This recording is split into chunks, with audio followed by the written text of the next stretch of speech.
So here's problem 3 of the first problem set. This is a rotational mechanical system. I'm not sure we saw one of these in class, but it's pretty straightforward. It's just like translational, except instead of a mass, we have a moment of inertia, J, and the displacement and force variables are rotational displacement, rotational velocity, and torque. So what we have here is a mass, probably a motor or maybe a turbine, suspended on bearings. There's a torque applied to it, moving in the counterclockwise positive direction.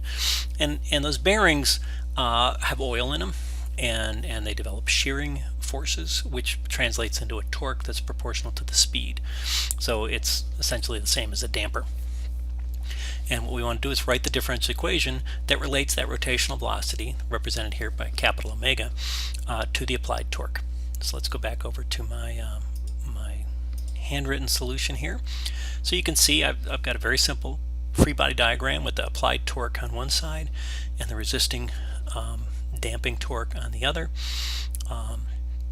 And so summation of J times omega dot, or the derivative of the velocity, is equal to the sum of the torques. So I show my input torque is positive and the damping torque is resisting motion, so that's negative, and then it is linearly proportional to the velocity. So that equation over here is the damping torque tau sub b is equal to capital B times omega. Substitute that in and we end up here with this first order differential equation with some kind of input. In this case it's a constant tau, and so it's a non-homogeneous first order linear differential equation, and that's really the only thing we wanted to solve in that problem. So while we're on the roll here, let's go ahead and look at the next problem in the problem set, and that was a similar problem, but we wanted to write the differential equation that related the current through an inductor to the applied voltage E sub I. And it goes through a resistor. Well, there's a resistor in parallel to the inductor. So let's go over to my solution here. I recreated the problem here. I call I sub L the current going through this loop.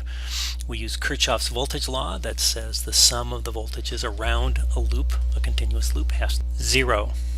I'm playing fast and loose with the sign convention here. If you've done these circuits before, you learn your own way, but if you're basically an applied voltage will come in as positive, the voltage drops across passive components will be negative, and I just pushed them around across the equal sign to just make it easier. So basically the E sub I is equal to the sum of all the other voltages in the loop.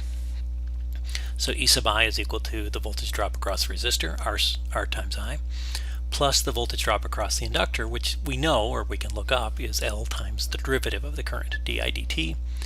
So rearrange that and we have a simple linear first order differential equation with constant coefficients, and it's not homogeneous because we have the applied voltage.